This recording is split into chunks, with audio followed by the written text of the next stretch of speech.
ओडिशा रे कमिला petrol diesel rate litre पिछा रही एतिकी टंका।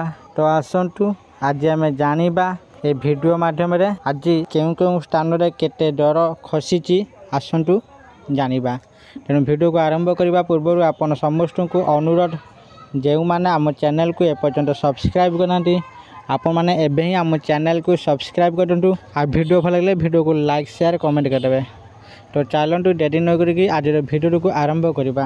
देशर प्रत्येक दिन नुआ पेट्रोल और डीजेल दर जारी होता है। सकाल 6टार नुआ दर जारी होता है। तेबे आसतु जानिबा आज विशेषकर राज्यर केउं स्थान रे तेल दर खसीची आउ केउं स्थान रे वृद्धि पाइची।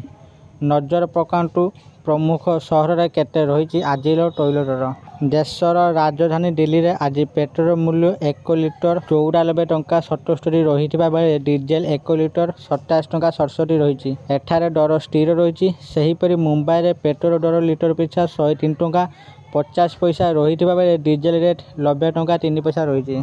ओडिशा भुवनेश्वर आज पेट्रोल मूल्य 1 लिटर पिछा 101 टंका 93 पैसा रही बेले डीजेल 1 लिटर 92 टंका 51 पैसा रही। आज ओडिशा रे पेट्रोल और डीजेल लिटर पिछा 23 पैसा ह्रास होईची।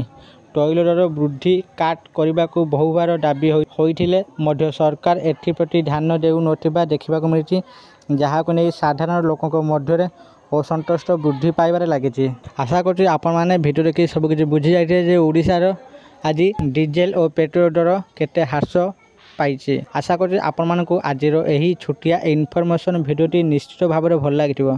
यदि आपण मानकु ए वीडियोटी भल लागिथाय दया करी ए वीडियो को बहुत मात्रा लाइक शेयर और कमेंट करंतु। आ जेउ माने ए पर्यंत आम चैनल को सब्सक्राइब करंती आपण मानकु अनुरोध आपण माने एबे ही आम चैनल को सब्सक्राइब करंतु। आज पई एतिके फोन देखाबो आउ एक वीडियो रे सेते पर्यंत मु दीपू आपण मानक विदाय नउची। रहुची धन्यवाद।